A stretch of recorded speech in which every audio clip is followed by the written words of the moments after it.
rero imbere aho tugana Imana izi ibyo yibwira izatugirira, ariko ikanabitugirira igamije kuturema umutima w'ibyo tuzabona hanyuma. Erega nzi ibyo nibwira nzabagirira. Erega nzi ibyo nibwira nzabagirira. Ni amahoro si bibi. Ni amahoro si bibi. Kugira ngo mbareme umutima w'ibyo muzabona hanyuma. Kugira ngo mbareme umutima w'ibyo muzabona hanyuma. Niko Uwiteka avuga. Ari ijambo rikomeye ahangaha.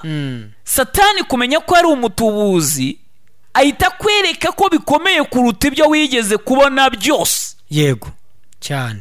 Ubu hari umuntu uduteze amatwi arwaye, yihebye, umutima warashenye, waraboze, yarihebye, yarashize, wagira ngo niyo ndwara yonyine arwaye kuva bayo, kandi yigeze kurwara n'izitari izo. Imana iravuze ngo nonaha ndahaguruka kandi ndashyira mu mahoro uwo bacurira ingoni. Data mwiza, mu izina rya Yesu tuguhaye icyubahiro kuko uri umwami.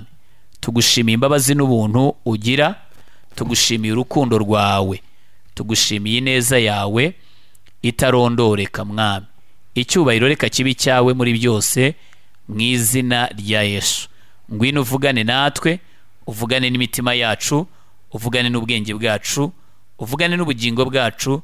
Buri muntu wese mwami uduteze amatwi afashwe n'ijambo ryawe kandi agirirwe neza nawe, mu izina rya Yesu umwana w'intama w'Imana. Amen.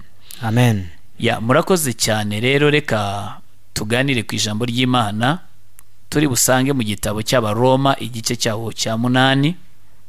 Turaza gusoma duhereye ku murongo wa 18. Ni n'uwo murongo turi busome tuwumve, hanyuma Imana ibagirire neza. Reka twasome mu izina rya Yesu. Mbonye yuko imibabaro y'iki gihe idakwiriye kugereranywa n'ubwiza tuzahishurirwa, kuko ndetse n'ibyaremwe byose bitegerezanya amatsiko guhishurwa kw'abana b'Imana. Kuko ibyaremwe byo byashyizwe mu bubata bw'ibitagira umumaro. Icyakora si kubw'ubushake bwabyo, ahubwo ni kubw'ubushake bw'uwabishyizemo. Yiringira yuko nabyo bizabaturwa kuri ubwo bubata bwo kubora. Yiringira yuko nabyo bizabaturwa kuri ubwo bubata bwo kubora, bikinjira mu mudendezo w'ubwiza bw'abana b'Imana. Arakoze. Adusubire mu murongo wa 18 gusa. Haravuga ngo mbonye yuko imibabaro y'iki gihe idakwiriye kugereranywa n'ubwiza tuzahishurirwa. Yego. Mbonye yuko imibabaro y'iki gihe idakwiriye kugereranywa n'ubwiza tuzahishurirwa. Imana rero ibahereza umugisha. Amen. Ndashaka kuganira n'abantu kuri iri jambo. Mwanditsi yananditse aravuga ngo mbonye yuko imibabaro y'iki gihe, imibabaro ya ryari y'iki gihe, idakwiriye kugereranywa n'ubwiza tuzahishurirwa. Uzi ko hari igihe abantu bakora amakosa ashingiye ku gushaka kugereranya imibabaro y'iki gihe n'ubwiza tuzahishurirwa. Umuntu iyo amaze kubishyira ku munzani akenda kubigereranya, uzi ko ari bwo abakoze ikosa riruta ayandi makosa. Uzi ko bishobora kumukoresha amakosa atagira ingano kubera ko yenze kubigereranya. Yego. Ubundi imibabaro y'iki gihe urimo ni iyi. Haba hari imibabaro wumva witi y'iki gihe. Iki gihe ufite iyihe mibabaro yenda kugutesha agakiza, yenda kugutesha umuhamagaro, yenda kugutesha iyerekwa, yenda kugutesha inzozi zawe, yenda kugutesha ibyiringiro byawe? Umubabaro ni intwaro mbi y'umwanzi asenyesha imitima y'abana b'Imana kugira ngo bakure ibyiringiro ku Mana. Isi turimo nababwiye ngo ntiteze kuba paradizo. Oya. Ntiteze kuba ijuru. umubiri twambaye nawo wibagirwa vuba. Umuntu aca mu bintu, reka ntange urugero. Yego. Ubu buri muntu wese ashobora kuba afite ibintu bimuhangayikishije, bimuhangayikishije, bimurushye mu mutwe, bimurushye mu mutima. Yarangiza akibagirwa ko n'ibyo muri covid byarangiye cyane. None imibabaro y'iki gihe igasa nkaho yatwikiriye igihe cyashize, bigahita byica ibyiringiro bye. Ntabone imbaraga z'umutima zivuga ngo iyi mibabaro izarangira nk'uko niyo mu bihe byashize yagize ite yarangiye. Satani yashaka kwica umuntu arabanza akica ibyiringiro bye. Yego. Iyo ashaka kukuzengereza arabanza akica ibyiringiro byawe, agafata ibihe urimo none, agafata umubabaro wa none, agafata umubabaro w'aka kanya, yarangiza akawutubura mu maso yawe no mu bitekerezo byawe. Ukajya kubona ukabona ikibazo ufite none kirasa nkaho cyabaye kinini kurenza ibindi, ukajya kumva wihebye kuruta ibindi bihe byose cyane.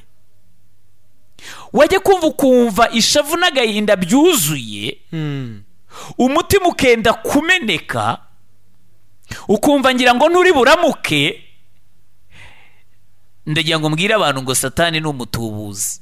Yego, ni umutubuzi. Turi mu bihe bibi ariko bidashobora kuruta ibya covid cyane.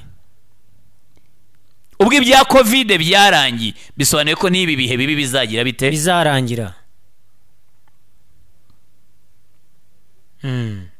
Muri ibi byigeze kuririmba baravuga ngo iyo yeri kubona ntabwo iruta inyanja itukura yakamye yatandukanye ubireba. Nta nubwo iruta Yorodani. Mu yandi magambo bari bahuye na Yeriko isa nkaho ibahindukiye ikintu kitagira uko kivuga uko kingana. Satani kumenya ko ari umutubuzi ahita kwereka ko bikomeye kuruta ibyo wigeze kubona byose. Yego cyane. Ubu hari umuntu uduteze amatwi arwaye, yihebye, umutima warashenye, waraboze, yarihebye, yarashize, wagira ngo niyo ndwara yonyine arwaye kuva bayo, kandi yigeze kurwara n'izitari izo zirakira.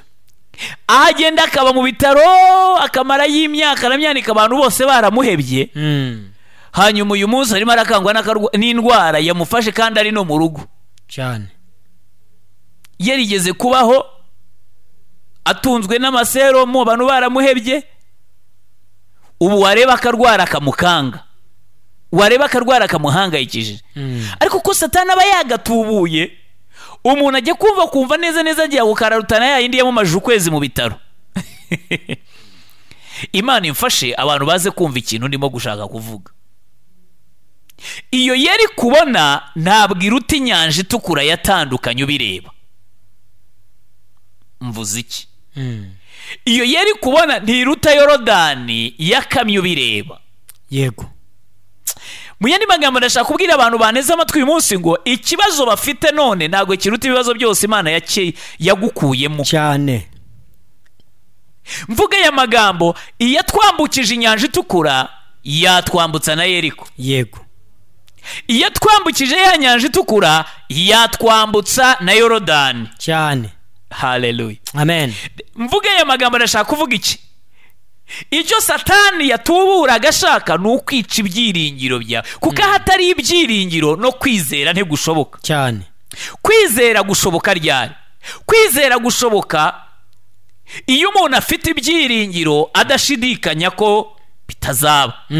Bibiliya ivuga ngo kwizera ni ukumenya ibyiringirwa udashidikanya ko bitazaba. Yego. Iyo ibyiringirwa umwanzi abyishe abasenye imizi yo kwizera.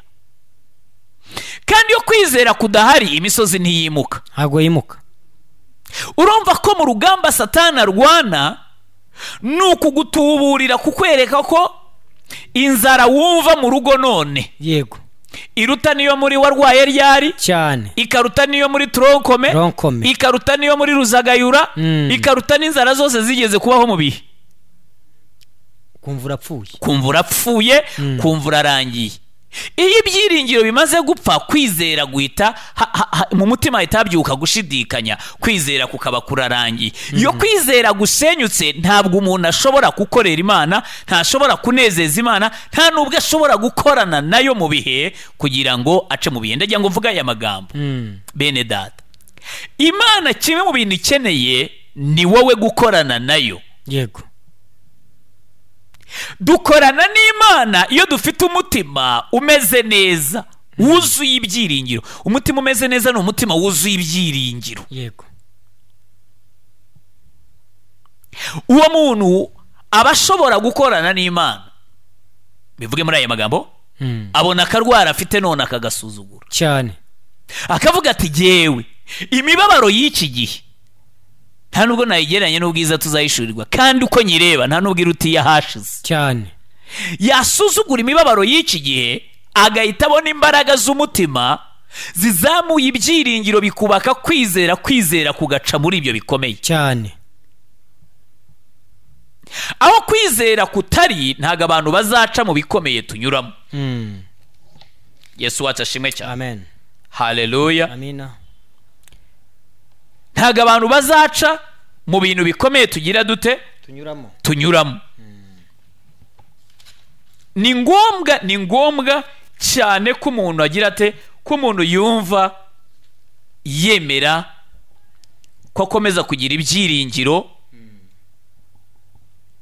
no mu gahe atekereza akavuga ngo hari imibabaro numva ndababaye. Satani aba ashaka kukongorera ngo akurushye, akumvishe ko ubabaye kuruta ibindi bihe byose, akumvishe ko byacitse.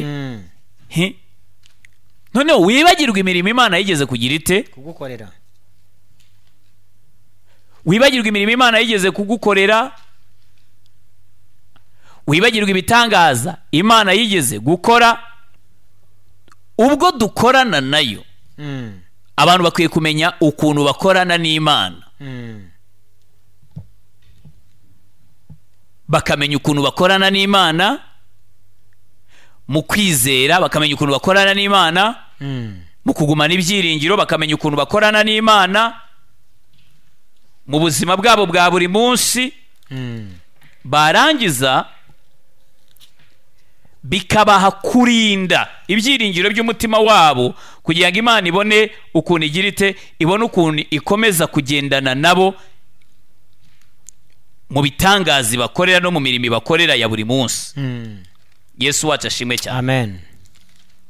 Buri muntu uduteze amatwi amenye ngo Satani icyo agambiriye ni ugusenya umutima we, ni ugusenya ibyiringiro bye, ni ugusenya ibyo akora n'ibyo agambiriye gukora byose. Iyo akwishe mu kwizera, iyo akwishe mu mutima,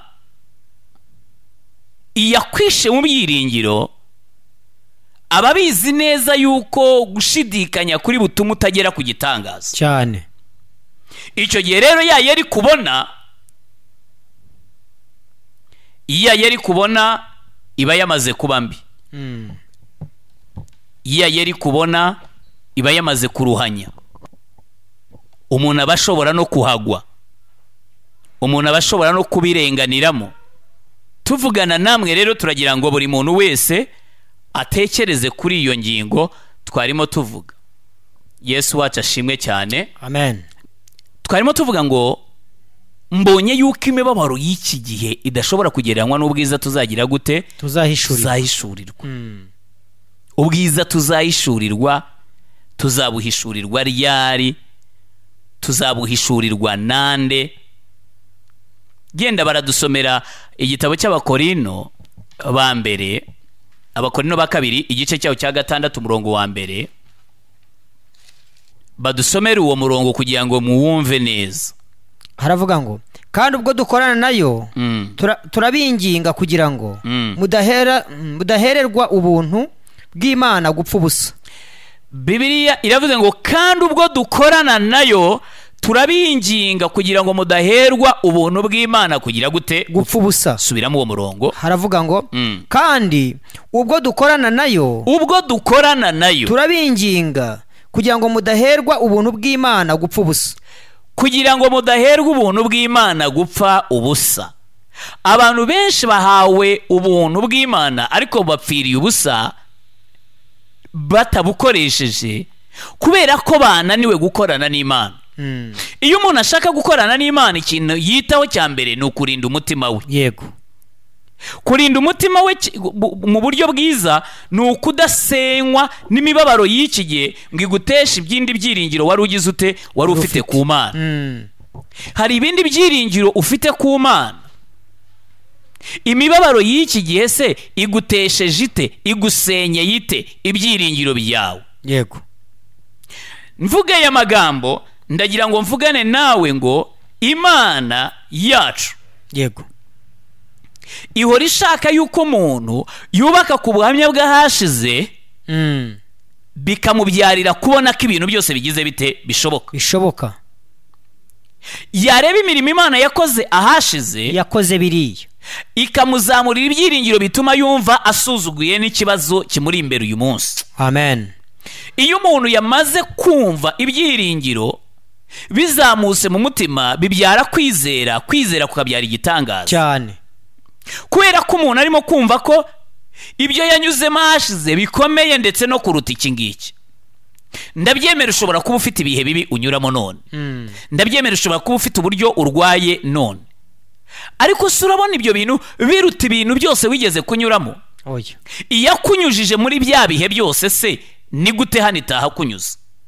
Ni gute hano itaha kwambutsa? Ni gute hano itaha kurenza? Genda cyafite ibyiringiro ku Mana ngo iyakoze biriya nibi yagira ite nibi yabikora. Yesu watashime cyane. Amen. Ndacyafite Imana ibyiringiro mvuga ngo iyakwambukije ahandi naha yahakwambutse. Yego. Ndacyafite Imana ibyiringiro mvuga ngo iyagukije cya kirwara n'iyi ndwara yayigukiza cyane. Ndacyafite ibyiringiro bivuga ngo iyambukije Abisirayeli inyanja itukura yari ishoboye no kubambutsa Yorodani. Yego. Ndacyafite ibyiringiro bivuga ngo iyambukije Abisirayeli inyanja itukura iracyafite ubushobozi bubambutsa ndetse ikakuraho n'urukuta rw'Iyeriko. Ikibazo ufite none ndakibona nk'ari akabazo gato ugenjeje n'ibintu Imana yagucishije cyane. Ibintu Imana yakurengeje, ibintu Imana yakwambukije ndabireba nabishyira ku munzani nkabona biraremereye kuruta ikibazo ufite none. Ahubwo wahuye n'umutubuzi. Satani arimo aragutuburira. Umutubuzi arimo arakwereka yuko ibyo ari byo bikomeye kuruta ibindi byose byabayeho ku isi. Ntabwo ari byo, ni ikinyoma. Satani ni umunyabinyoma, ni umujura. Yego. Arashaka kuriganya. Garura ibyiringiro umenye ngo yakemuye cya kindi n'iki yagikemura. Amen. Hegari n'igihe kiba ari n'ikibazo kimwe. Yego. Umuntu akaba yarigeze kuba arawe nicyo yabuze ari school fees, hari ibihembwe cyangwa umwaka yagiye gutangira kwiga atari afite ibyiringiro na bito abona nta naho gwera ari zero. Hanyuma uyu munsi akaba ahangayikijwe nuko azajya y'ubutaha. Yego. Iyakujyanyeyo muri ya myaka siriye ni nayo yakujyanayo none. Amen. Iyakujyanyeyo, iyakwishuriye, iyaguciriye inzira cya gihe iracyaca inzira. Imana yacu ni inyambaraga kuri urwo rwego.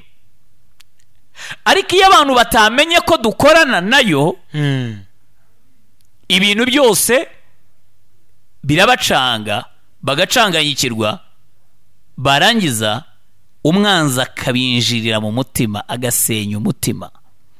Yamara kubasenya umutima agasoza yishe ibyiringiro bikica kwizera kukica igitangaza. Umuntu yarangiza agahitanwa n'ikitakamuhitanye. Yego. Akicwa n'ikitakamwishe, agasenywa n'ikitakamusenye. Ariko umwanditsi wa cya gitabo cyo mu Baroma twasomye yatubwiye ngo mbonye yuko imibabaro y'iki gihe, buyandi magambo iyo mpura nayo none iyo nawe wahuye nayo none idashobora kugereranywa n'ubwiza tuzahishurirwa. Mana we, mbonye yuko imibabaro y'iki gihe idakwiriye kunamura no kungamburuza. Mbonye yuko imibabaro y'iki gihe idakwiriye kunkura mu byizerwa no mu byiringirwa cyane. Mbonye yuko imibabaro y'iki gihe idakwiriye gusenya umutima wanjye ngo imbuze kumva ko n'ejo hazaza ari heza cyane. Imibabaro y'iki gihe isenya ejo hazaza, ishobora gusenya ejo hazaza cyane rwose, cyane cyane. Ikintu kiguhangayikishije kiguteye ubwoba, uribuka inkuru y'abatasi 12 bagiye gutata Kanani? Yego. 10 muri bo baraje ibyo bari babonye byasenya hazaza habo. Inkuru y'incamugongo, bazana inkuru z'incamugongo. Bamwe bati igihugu twakibonye ni cyiza ariko abagabo bakirimo twabonaga tumeze nk'inzige, nabo babona tumeze nka imibabaro y'iki gihe.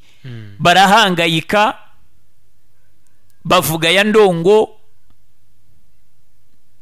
ariko bagumanye ibyiringiro. Nibo bagiye muri cya gihugu cyane. Ibyiringiro byo mu mutima bishobora kujyana umuntu ahazaza. Ikindi bishobora kumwubakira ahazaza heza. Kwera ibyiringiro byo mu mutima, ese urumva iyo nda izaguhitana?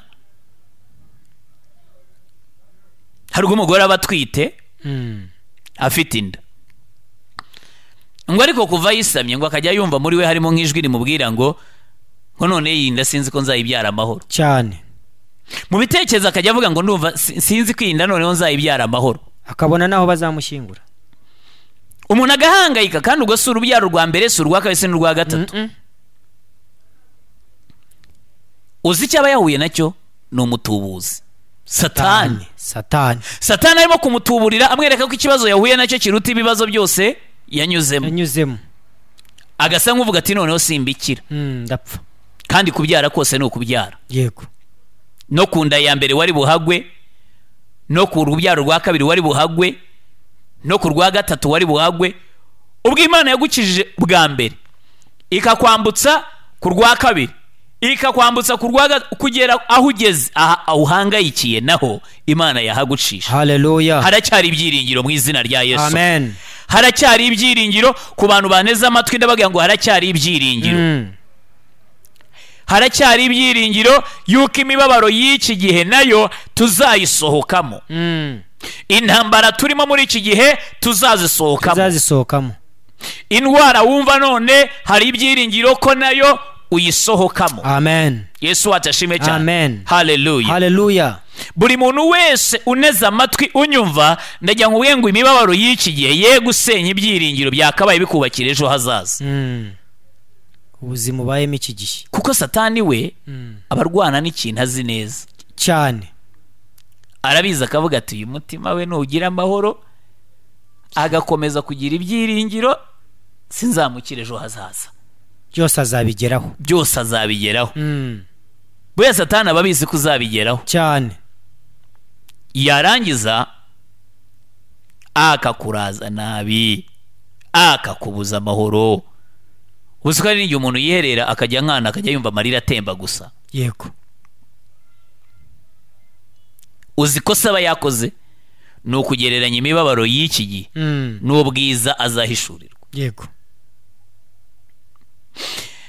Nigeze kunyura mu bihe bikomeye kandi bigoye umutima wanjye. Byari ibihe by'umubabaro mwiza, n'Imana yawe umbwiye nginjiramo ari ibihe bingoye, aho nabashaga kuba nareba ndi nk'ahantu ndyamye nkisegura itawuro kugira ngo amarira atemberemo. Yego. Umutima wanjye ubabaye. Ariko Satani yashakaga kugira ngo antuburire icyo kintu gisenye umutima wanjye, ne kuzagera muri ibi bihe by'umunezero. Yego. Ntabwo icyo gihe natekerezaga ko hari igihe nzanezerwa. Umuntu ashobora kuba duteze amatwi akumva umubabaro, ndetse uwo mubabaro ukamusobanurira yuko nta n'igihe azigera anezerwa. Ariko ayo marira nigeze kurira yararangiye, nseka ibitwenge biruta ayo marira inshuro nyinshi. imbere ya buri muntu rero hari ubwiza azahishurirwa nubwo uyu munsi yaba ari mu mibabaro. Yego, imibabaro y'iki gihe rero ntabwo wayigereranya n'ubwo bwiza, ku buryo usenya ibyiringiro, ku buryo witotombera Imana, ku buryo wakwivovotera Imana ugasenya bwa bwiza bwakabaye buzaza bukaguhumuriza bukakomora n'izo nkovu cyangwa se n'izo nguma n'ibyo bikomere. Simwe muzi ko Yesu mu byamuzanye harimo no kuvura imvune zo mu mutima? Yego, ntabwo Yesu icyamuzanye ari ukudukiza ibyaha gusa, no kudukiza ibikomere byo mu mutima.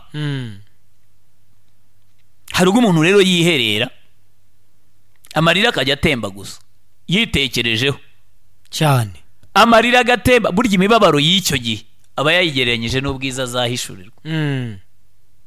Iyo umuntu akubwiye ngo ubundi se ubundi bumaze iki ku isi, nkawe ubundi se ndinde,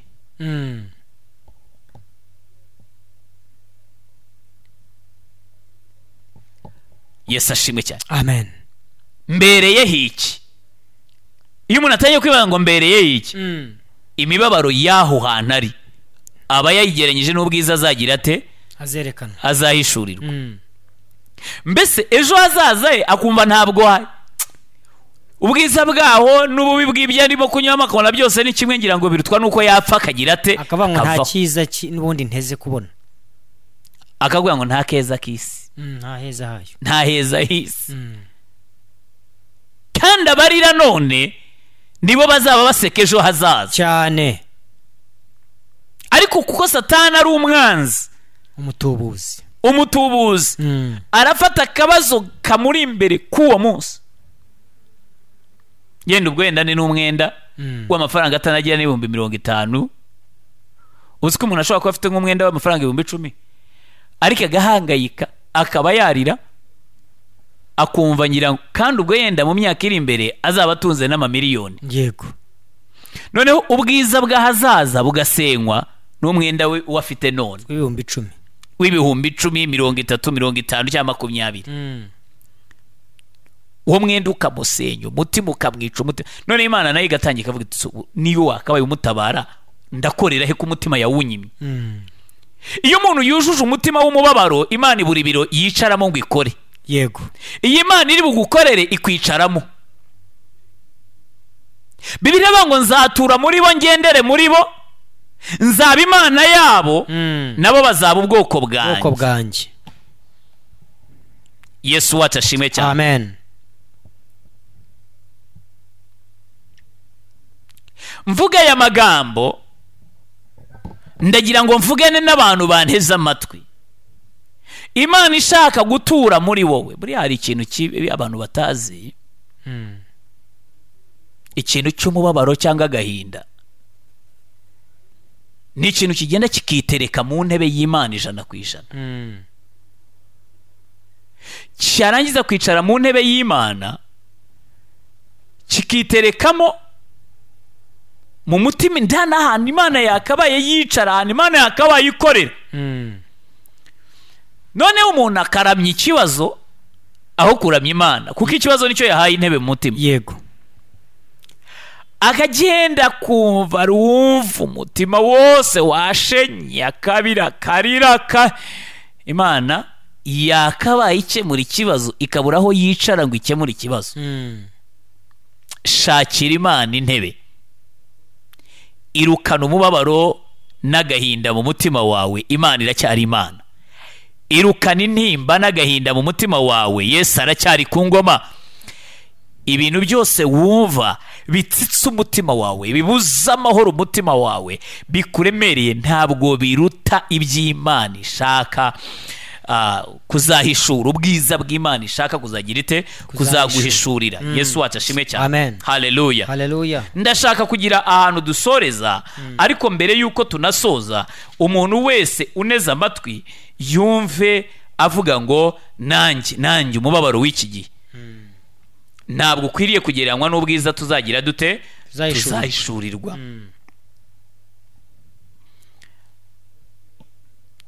Niba ubyumva ukaba ubyumva mu mutima wawe, ukaba ubyumva mu bitekerezo byawe, ukaba ubyumva mu bwenge bwawe, ukavuga ngo nanjye umubabaro w'iki gihe, ikibazo mfite none, wa mugani wa pasiteri, kiraruta ibibazo byose naciyemo bya bindi. Mu kanya turasoreza ku cyanditswe kiri tugiye gusoma kiri muri Yeremiya igice cya 29 umurongo waho wa 11. Uwo murongo niturangiza tuwusome buri muntu wese awutekerezeho. Nimubwire ngo imibabaro y'iki gihe ntabwo ikwiriye kugiranwa n'ejo hazaza, ye kugusenyera umutima, ye kugusenyera ibiro Imana yicaramo ngo ikorane nawe. Ubwo Imana ishaka gukorana nawe, tegura umutima wawe, Imana ibona aho yicara ikore. Yego, nsomera. Haravuga ngo erega nzi ibyo nibwira nzabagirira, erega nzi ibyo nibwira nzabagirira, na mahoro si bibi, na mahoro si bibi, kugira ngo mbareme umutima w'ibyo muzabona hanyuma, kugira ngo mbareme umutima w'ibyo muzabona hanyuma. Niko Uwiteka avuga. Ari ijambo rikomeye ahangaha. Erega nzi ibyo nibwira nzabagirira. Yego, nza nayo iri muri future. It's future. Nza ni nzagihe. Nuko ngo Imana izi ibyo izatugirira, ariko igamije kuturema umutima w'ibyo tuzabona hanyuma y'iyo nza. Nuko ngo hanyuma y'ibihe hari ibihe. Yego, Yesu ashime cyane. Amen. Hanyuma y'ibihe hari ibindi bihe. Rero imbere aho tugana, Imana izi ibyo yibwira izatugirira, ariko ikanabitugirira igamije kuturema umutima w'ibyo tuzabona hanyuma. Ndagira ngo mvuge ngo muhumure. Yesu ashime cyane. Amen. Muhumure, mwihangayika, mwihagarika umutima. Izi ibyo yibwira izatugirira, na mahoro si bibi. Bibiliya yavuze ngo na mahoro si bibi, kugira ngo itureme umutima w'ibyo tuzabona hanyuma. Niko Uwiteka avuga. Noneho Satani kumenya ko ari umutubuzi, akaza agasenya umutima, akaza akica umutima, akaza akazambya umutima, umuntu akumva mbese imibabaro y'iki gihe ngira ngo ari nkayo ya nyuma, ariyo finali ye, arapfuye, birarangiye, arashize.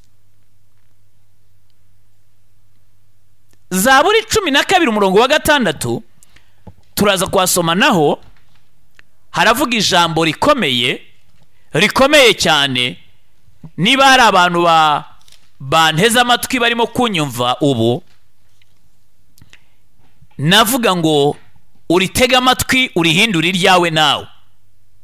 Numara kurihindura iryawe, wumva icyo Umwuka Wera avugana nawe uyu mugoroba.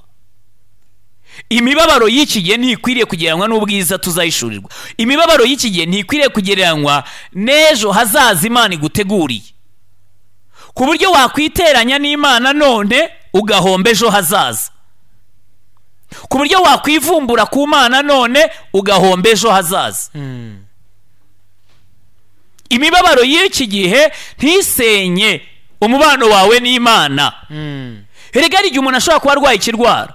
Yego, imibabaro y'iki gihe ikamujyana mu bapfumu cyane, ikabisenya umubano we n'Imana, agahomba ejo hazaza he n'Imana. Yego, Imana ya yindi yavugaga ngo nzi ibyo nibwira nzabagirira, kugira ngo mbareme umutima ibyo muzabona hanyuma. Reka badusomere 12:6. Haravuga ngo kubwo kunyagwa k'umunyamubabaro. Zaburi 12 umurongo wa 6 haravuze ngo kubwo kunyagwa k'umunyamubabaro, kubwo gusuhuza umutima k'umukene, kubwo gusuhuza umutima k'umukene, none aha ndahaguruka. Imana iravuze ngo none aha ndahaguruka. Ni Uwiteka avuga. Ni Uwiteka avuga.